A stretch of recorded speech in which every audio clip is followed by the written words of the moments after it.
কয় না বিজয়ের আজান দিবে হযরত ওমর, আরেকজন কয় না বিজয়ের আজান দিবে হযরত আলী, আরেকজন কয় না বিজয়ের আজান দিবে হযরত ওসমান। এমন সময় জিবরাইল হাজির। জিবরাইল কয় নবী গো, আল্লাহ জানাইছেন আজ এই আজান আবু বকরের কণ্ঠে হবে না, এই আজান উমরের কণ্ঠে হবে না, উসমানের কণ্ঠে হবে না, এই আজান আলীর কণ্ঠে হবে না। আল্লাহর সিদ্ধান্ত আজ বিজয়ের আজান হবে হযরতে বিলালের কণ্ঠে। ও নবীর আশিক উম্মতের দূর, বেলাল কেমন আশিক ছিল জানো নি রে বাবা? ও বেলাল মসজিদে নববীর মুয়াজ্জিন, মায়ার নবী আমার মসজিদে নববীর ইমামতি করেন। নবীর ইন্তেকালের পর 3 দিন পরে নবীর দাফন হয়ে গেল, মদিনার নতুন প্রেসিডেন্ট নিয়োগ হয়ে গেল হযরত আবু বকর। এবার হযরত বেলাল কাপড় চোপড় গুলা পুটলি বানায় হযরত আবু বকরের দরবারে হাজির হয়ে গেছে। ডাক ডাক আবু বকর, আমি আর এই মদিনায় থাকবো না রে আবু বকর। আবু বকর কয় বেলাল আপনার কি সমস্যা আমাকে বলেন, বাইতুল মাল থেকে সমাধান করিয়া দিব। হযরত বেলাল কয় আবু বকর আগে আমি আজান দিলে নবী আইসা নামাজে দাঁড়াই, আজ 3 দিন পর্যন্ত নবী নাই, নবী নাই। আমি আজান দিলে নবীর নামাজে দাঁড়াই, আমি বেলাল সহ্য করতে পারি না। হযরত বেলাল কান্নার আওয়াজ, আবু বকরেরও কান্নার আওয়াজ। চলে গেলেন দামেস্কের ভিতরে। কয়েক মাস পর রাতের বেলা একদিন ঘুমায়, ঘুমের ঘরে স্বপ্নে দেখে আবার মায়ার নবী বেলালের রুমের মধ্যে হাজির হয়ে গেছে। লাগবে গো বেলাল রে, আবার রওজার কাছে কেন যাও না? বেলালের ঘুম ভেঙে গেল। হযরত বেলাল আবার মদিনার দিকে রওনা। যাইতে যাইতে মদিনা হাজির। সব মানুষ বেলালের খবর শুনে জমা হয়েছে। সবাই কয় বেলাল রে, ইমামও নাই, মুয়াজ্জিনও নাই, ও বেলাল একটু আজান দে, আজান দে। বেলাল কয় না আমি আজান দিব না। সাহাবায়ে কেরাম কয় বেলাল একটু আজান দেন। হাসান হুসাইন কয় না না মুয়াজ্জিন আজান দাও। হযরত বেলাল আজান দেওয়ার জন্য মিনারে দাঁড়াইছে। আশহাদু আন্না মুহাম্মাদুর রাসূলুল্লাহ বলতে দেরি হযরত বেলাল বেহুশ হইয়া জমিনে পড়ে গেছে। ওগো নবীর উম্মতেরা,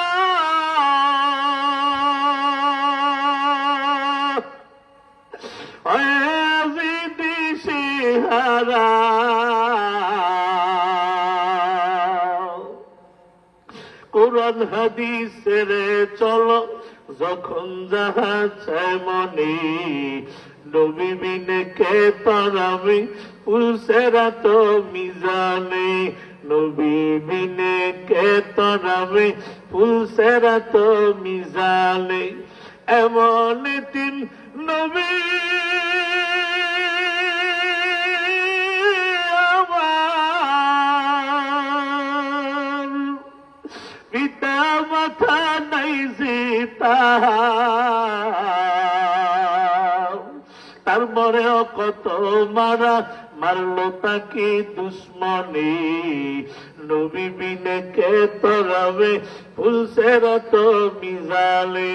এর নবীর আশিক উম্মতের দল, ও যুবক ভাই, ও বিদ্যাকুট এলাকার মুসলমানেরা, ওই নবীর গালি দেয় এমন নাস্তিক এখনো বাংলার জমিনে আছে না নাই? বেঈমানেরা নবীর গালি দেয়। আমার নবীর দাড়ি নাকি ছাগলের দাড়ির মতো, নাউজুবিল্লাহ। আমার নবীর চরিত্র নাকি ভালো না, আমার নবী নাকি সন্ত্রাসী নবী।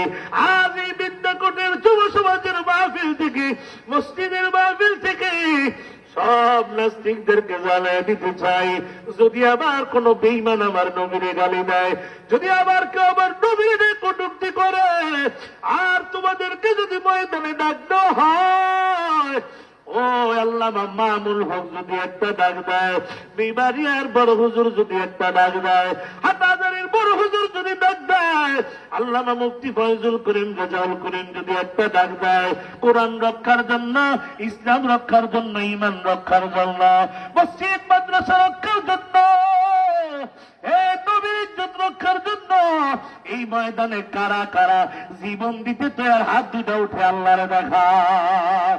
নারায়ে তাকবীর, নারায়ে তাকবীর। আল কোরআনের আলো, আল হাদিসের আলো, ইসলামের শত্রুরা, আলেম ওলামা যেখানে, ওয়াজ মাহফিল যেখানে, নারায়ে তাকবীর। আমার নবীর দুশ্মন এখন এই জমিনে আছে না নাই? নবী বলেন, قال النبي صلى الله عليه وسلم আনা খাতামুন নবিয়্যিন লা নবিয়্য বাদি, আমি শেষ নবী, আমার পরে কোন নবী আসবে না। আমার নবীর পরে কোন নবী আসেনি? জোরে কয় না, আছে। আল্লাহ বলেন, মা কানা মুহাম্মাদুন আবা আহাদিন মিন রিজালিকুম ওয়ালাকিন রাসূলুল্লাহি ওয়া খাতামান নবিয়্যিন। আল্লাহ কয় আমার নবী শেষ নবী, নবী কয় আমি শেষ নবী, আমার পরে কোন নবী আসবে? যারা বলবে আসবে তারা বেঈমান, যারা বলবে আসবে না তারা মুমিন। আসবে? জোরে করেন, আসবে। এই দেশে একটা দল আছে, ওরা আমার নবীর শেষ নবী মানে না, ওরা মির্জা গোলাম আহমদ কাদিয়ানির শেষ নবী মানে। ওদের নাম হলো কাদিয়ানি। নাম কি? আরো জোরে বলেন। কাদিয়ানিরা আমার নবীর শেষ নবী মানে না, ওরা মির্জা গোলাম আহমদ কাদিয়ানির শেষ নবী মানে। আমার বুখারীর উস্তাদ আল্লামা শাহ আহমদ শফী রহমাতুল্লাহ আলাইহি ইন্তেকালের আগে সারা বাংলাদেশ ঘুরে ঘুরে তৎকালীন প্রধানমন্ত্রীর কাছে একটা আবদার জানাইছিলেন, মাননীয় প্রধানমন্ত্রী, এই দেশে 98% মুসলমানের দেশে, হিন্দুরা থাকে কোনো বাধা নাই, এই দেশে বৌদ্ধরা থাকে বাধা নাই, এই দেশে কাদিয়ানিরা থাকবে আমরা বাধা দিব না, তবে আমাদের প্রাণের দাবি কাদিয়ানিদেরকে রাষ্ট্রীয়ভাবে কাফের ঘোষণা দিতে হবে। এই ময়দান থেকে উস্তাদের কণ্ঠে কণ্ঠ মিলাইয়া বর্তমান প্রধানমন্ত্রীর কাছে একটা আবদার জানাইতে চাই, এ মাননীয় প্রধানমন্ত্রী, এই দেশের 18 কোটি মুসলমানের দাবি, ওই 25শে নভেম্বর শরৎী উদ্যানে লক্ষ লক্ষ মানুষ জমা হইয়া এক কণ্ঠে আওয়াজ দিয়েছে, এই দেশে কাদিয়ানীদেরকে কাফের ঘোষণা দিতে হবে। কারা কারা একমত? হাত উঠে আল্লাহকে দেখা। লিল্লাহি তাকবীর। নবীর পরে নবী নাই সংসদে, নবীর পরে নবী নাই, নবীর পরে নবী নাই। কাদিয়ানীরা কাফের, কাদিয়ানীরা কাফের। যারা কাদিয়ানীকে কাফের বলবে না তারাও কি? জোরে বলেন। এ নবীর আশিক উম্মত, যুবক ভাই ও বৃদ্ধা বাবাজির, পর্দা আড়ালের মা বলেন, আমার আল্লাহ আরেক আয়াতের মধ্যে জানায় দেয়, ইন্নামাল মুমিনুনা আল্লাযীনা ইযা যুকিরাল্লাহ। আল্লাহ বলেন কোরআনে কারীমের মধ্যে আল্লাহ মুমিনের 5টা গুণ বয়ান করছেন। কয়টা? আরো জোরে কোন, আরো জোরে। কয়টা গুণ? ইন্নামাল মুমিনুনা আল্লাযীনা ইযা যুকিরাল্লাহ ইযা যুকিরাল্লাহু ওয়াজিলাত কুলুবুহুম। আল্লাহ কয় মুমিনের 1 নম্বর গুণ হবে, মুমিন যারা হবে তাদের সামনে যদি আমি আল্লাহর নাম নেওয়া হয়, আমার ভয়ে তাদের অন্তরে কম্পন সৃষ্টি হবে। সুবহানাল্লাহ। আল্লাহ কয় মুমিনের 2 নম্বর গুণ, ওয়াইযা তুলিয়াত আলাইহিম আয়াতুহু যাদাতুহুম ঈমানা। মুমিনের সামনে কোরআন পড়লে, কোরআনের বয়ান দিলে তাদের ঈমান আরো বেড়ে যাবে। সুবহানাল্লাহ বলেন না? আরো আস্তে বলেন না সুবহানাল্লাহ। কোরআন পড়লে, কোরআনের বয়ান শুনলে ঈমান বাড়বে, গ্যারান্টি দিয়েছেন কে? আরো জোরে কয় না। এমন কিতাব দিয়েছেন এই কিতাবের শুরুতে আল্লাহ জানায় দেয় যালিকাল কিতাবুলা রাইবা ফীহি হুদাল লিল মুত্তাকিন।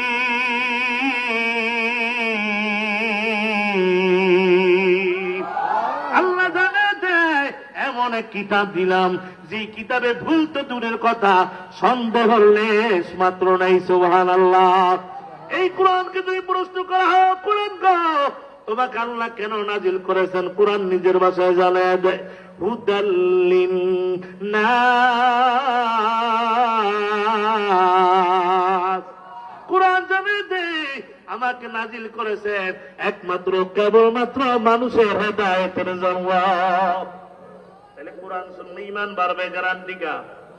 জোরে কয় না, জোরে কয় না।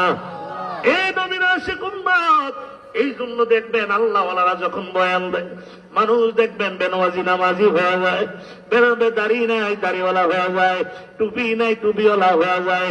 ঠিক কিনা বলেন? এ নবীর আশিক উম্মত গো, আল্লাহ কয় মুমিনের 3 নম্বর গুণ, তাও আল্লাহ কোরআনে জানায় দেয় ও আলা রব্বিহিম ইয়াতাওয়াক্কালুন। আল্লাহ জানায় দেয় মুমিনের 3 নম্বর গুণ হবে তারা ব্যবসার উপরে ভরসা করবে না, চাকরির উপর ভরসা করবে না, তারা একমাত্র কেবলমাত্র ভরসা করবে কার? জোরে কয় না, আরো জোরে। وعلى ربهم يتوكلون। আল্লাহ কয় মুমিন যারা হবে গো, তারা ভরসা করবে একমাত্র কার? আমাদের ভরসা আল্লাহর উপরে আসেনি, কথা কয় না। আল্লাহ কয় মুমিনের 4 নম্বর গুণ আল্লাযীনা ইউকিমুনাস সালাতা। আল্লাহ কয় মুমিনের 4 নম্বর কর্মসূচি হবে মুমিন নামাজ কায়েম করবে। সুবহানাল্লাহ বলে আরো আসতে পারো কায়েমে। তাফসীরের মধ্যে লেখে নিজে বললে নামাজ কায়েম হয় না, নিজে পড়বো, আরেকজনকে পড়াবো, সন্তানদেরকে পড়াবো, এলাকার মানুষদেরকে নামাজের দাওয়াত দিব, ইউনিয়নের মানুষদেরকে দাওয়াত দিব। আর যে দেশের প্রধানমন্ত্রী হবে তার দায়িত্ব হলো গোটা দেশে নামাজ কায়েম করা। আর যদি গোটা দেশে নামাজ কায়েম করতে চান, এই দেশের সংসদে কোরআনের আইন বাস্তবায়ন করা লাগবে। কথা কয় না, কি করা লাগবে? কোথায়? কথা কয় না। আমাদের এক এমপি গেছে হানজালা ভাই, কালকে দেখলেন না সংসদে বলছে নবীর দুশ্মনের ফাঁসির আইন করতে হবে। কথা কয় না রে, কথা কয় না।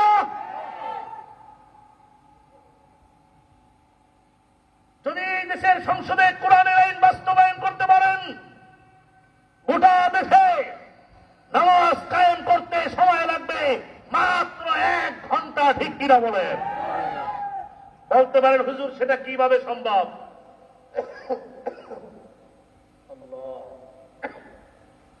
কিভাবে সম্ভব? বর্তমান প্রধানমন্ত্রী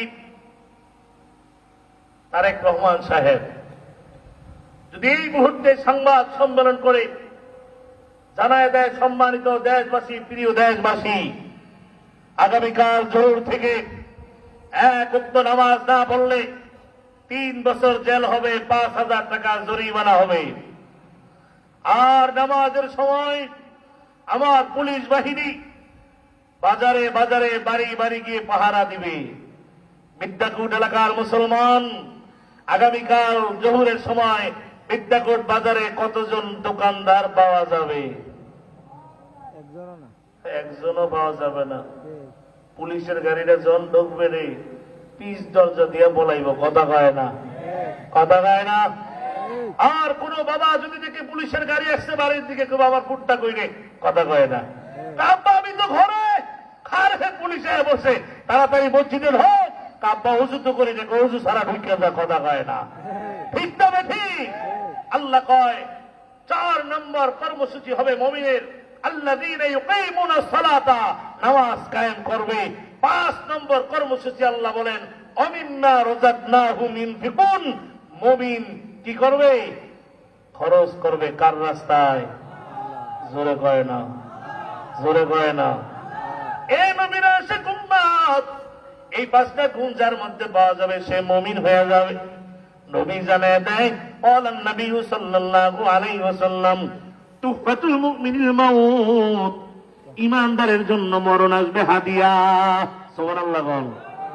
ঈমানদারের জন্য মরণ হাদিয়া হিসেবে আসবে। হাদিয়া পাইলে যেমন মানুষ খুশি হয়, মুমিন মরণ আসলে খুশি হয়ে যাবে।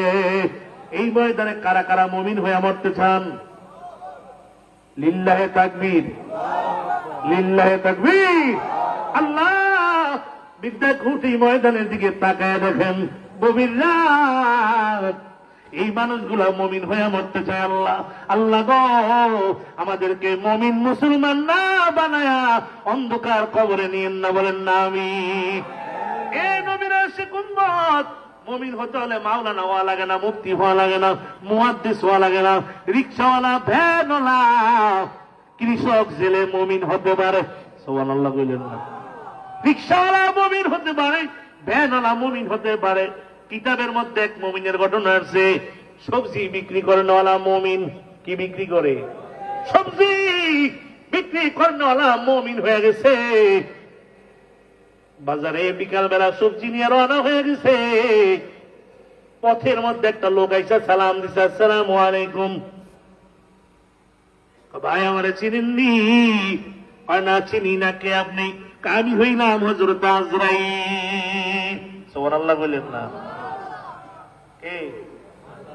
সবজি বিক্রি করেন না মুমিন, ডাকতে একটা ভাই আজরাইল, আপনি আসছেন, বড় খুশি হয়ে গেছি। কারণ আমি অজু ছাড়া কোনোদিন ঘুমাইলা, অজু চইলা গেলে অজু করে নেই। কারণ আপনি কোন সময় চলে আসবেন, আমি যে আমার রবের দরবারে অজু অবস্থায় যাইতে পারি। সুবহানাল্লাহ। আজরাইল ভাই আসছেন, বড় খুশি হয়েছি।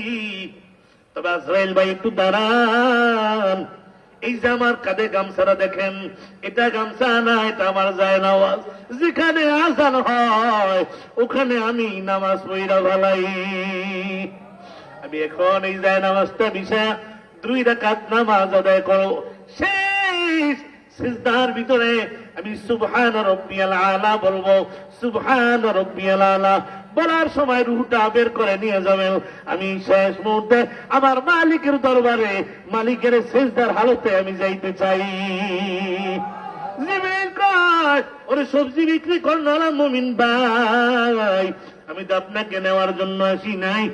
কেন আসছেন? বলে আপনার সাথে মোলাকাতের জন্য। কারণ আপনি এত বড় মুমিন হয়ে গেছেন, আসমানে ফেরেশতাদের ভিতরে আপনার কথা আলোচনা হয়। লিল্লাহি তাকবীর। এই জন্য মুমিন হতে হলে মাওলানা লাগে না, মুফতি লাগে না, সবাই মুমিন হয়ে মরবো তো ইনশাআল্লাহ। মুমিনের গুণ কয়টা জোরে বলেন?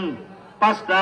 1 নম্বর, ইন্নামাল মুমিনুনা আল্লাযীনা ইযা যুকিরাল্লাহু ওয়াজিলাত কুলুবুহুম ওয়া ইযা তুলিয়াত আলাইহিম আয়াতুহু যাদাতুহুম ঈমানা। 3 নম্বর, আলা রাব্বিহিম ইয়াতাওয়াক্কালুন। 4 নম্বর, আল্লাযীনা ইউকিমুনাস সালাতা। 5 নম্বর, ওয়া মিম্মা রাযাকনাহুম ইউনফিকুন, খরচ করবে কার রাস্তায়? তাইলে মুমিনের 5 গুণ বাড়িতে নিয়ে যাব, আমল করবো ইনশাআল্লাহ। আর জিন্দেগিটা নবীর সুন্নত তরিকায় চালাও। আবার মুসলিম শরীফের উস্তাদ হাদাদারি শেখ হযরত দুনিয়া থেকে বিদায় হয়ে গেছেন। হুজুরের কাছে গেলাম, যাওয়ার পর বললাম, হুজুর আমার আম্মার জন্য কিছু আমল দেন, আমারে কিছু আমল দেন। হুজুর একেবারে বয়স, একেবারে অবস্থা খুবই অসুস্থ, ক্লাস ঠিক মতো করতে পারে না। নূর আহমদ সাহ হুজুর, হুজুররা চিনবে, নূর আহমদ সাহ হুজুরের কাছে গেলাম, যাই বললাম হুজুর একটা আমল দেন। বলছে বাবা সুন্নতের অনুযায়ী জিন্দেগি বানাও, সুন্নত অনুযায়ী জিন্দেগি সাজাও। আর তোমার আম্মারে আমল দিয়া দিলাম, বেশি বেশি যেন দুরূদ শরীফ পড়ে। সুন্নত ওয়ালা জিন্দেগি যদি বানাইতে পারি, কিয়ামতের দিন সুন্নতে ওয়ালা জিন্দেগি যদি বানাইতে পারি, নবীর হাতে হাউজে কাউসারের পানি পান করে, সবই সুপারিশ করে জান্নাতে পৌঁছে দিবেন। সুবহানাল্লাহ বলেন। এই জন্য সুন্নতি জিন্দেগি বানাইতে হবে। যার নাই সুন্নাত সে নয় নবীর উম্মত। ঠিক না বেঠিক? ভাই আমার, এই জন্য অসুস্থ অবস্থায় অল্প সময় যেই কথাটুকু বলেছি, আল্লাহ তাআলা এক নম্বর আমাকে, তারপরে আপনাদেরকে আমল করার তৌফিক দান করেন, বলেন আমিন। ওয়া আখির দাওয়ানা আলহামদুলিল্লাহি রাব্বিল আলামিন। আসসালামু আলাইকুম ওয়া রাহমাতুল্লাহি ওয়া বারাকাতুহু।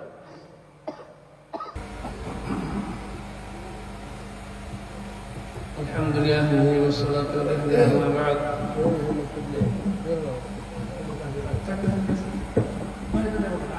রমজান আগে হচ্ছে না, যে কোনো কারণে, বিভিন্ন দুর্যোগের কারণে অবশ্য হয়তো রমজানের পরে আসছে। তো এই সংগঠনের ছেলেরা প্রত্যেক বছর এই মাহফিলটা করে। তো করতে গিয়ে অনেক প্রবাসী আছে, ওরাও বিভিন্ন সময় যোগাযোগ করে যে মাহফিলের ব্যাপারে। প্রবাসীরা সহযোগিতা করছে, যারা দেশে আছে এরাও সহযোগিতা করছে। এরা প্রত্যেক বছরই মাহফিল করার জন্য, মাহফিলটা যেন হয় তার জন্য খুব তারা আন্তরিকতার সাথে কাজ করে। তো যারা প্রবাসী, যারা দেশে আছে সংগঠনের ছেলেরা, তাদের জন্য দোয়া করবেন। আর বিশেষ করে এই পাড়ার অনেক মুরব্বী ছিল, এই যত বছর যাবৎ মাহফিল হইতেছে এর আগের থেকে অনেক মুরব্বীদেরকে, যাদেরকে আমরা দেখতাম আজকে তো অনেকে দুনিয়াতে নাই, তারা কয় বছর হয়ে গেছে, ওনাদের জন্য হুজুর দোয়া করবেন। তো আর যারা অনেকে আছে এমন অসুস্থ, মহিলারা আছে অনেক অসুস্থ, বার্ধক্যের কারণে ওনারা ওঠা বসা করতে পারে না, চলতে পারে না, আমাদেরও কি এমন সময় হবে?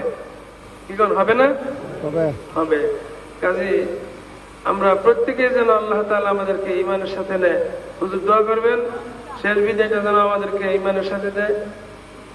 আর এই আমাদের হযরত যেইভাবে যেই কথাগুলি বলছেন, যে গুণগুলো অর্জন করা দরকার আমাদের প্রত্যেকেরই, এমন একদিন আসবে এই দুনিয়ার জগৎ ত্যাগ করতে হবে। তো দুনিয়ার জগৎ ত্যাগ করার সময় যেন আমরা ঈমান নেকামল নিয়ে যাইতে পারি।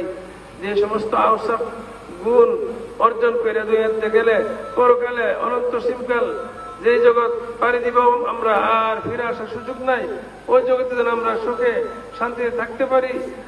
আমাদের যেন আল্লাহ তাআলা এই জান্নাত নিয়ামত দিবেন, যেই গুণ অর্জন করার বিনিময়ে আল্লাহ তাআলা জান্নাত দিবেন, জান্নাতের উপযোগী আমল করে যাইতে পারি। আল্লাহ তাআলা আমাদেরকে তৌফিক দান করুন। আল্লাহ তাআলা আজকে যে শুভরাত্রটা এত সুন্দরভাবে কাটিয়েছেন তার জন্য আলহামদুলিল্লাহ। আর আমাদের মহল্লার ছেলেরা যে আয়োজন করেছে, হয়তোবা সঠিকভাবে করতে পারে নাই, তার জন্য আমরা দুঃখিত। আপনারা ত্রুটি মার্জনা করিবেন।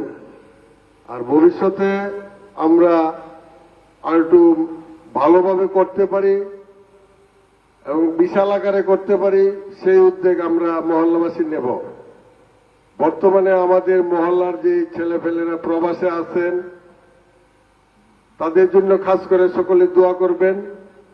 হুজুরের কাছে আমার আকুল আবেদন, ওনাদের জন্য দোয়া করবেন এবং মহল্লাবাসীদের ছোট বড় সকলের জন্য খাস করে দোয়া করবেন। আর বিশেষ কিছু বলবো না। আসসালামু আলাইকুম।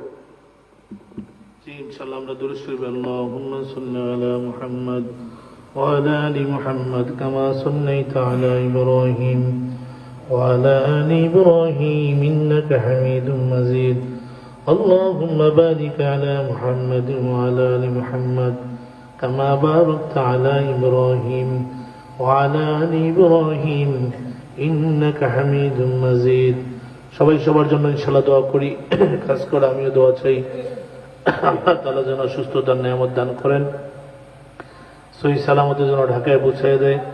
আল্লাহ আমিও মুসাইব রহমান আপনাদের জন্য দোয়া করবো ইনশাআল্লাহ। আলহামদুলিল্লাহি রাব্বিল আলামিন ওয়াল আকিবাতুল লিল মুত্তাকিন ওয়াস সালাতু ওয়াস সালামু আলা সাইয়্যিদিল মুরসালিন وعلى آله وصحابه أجمعين يا أرحم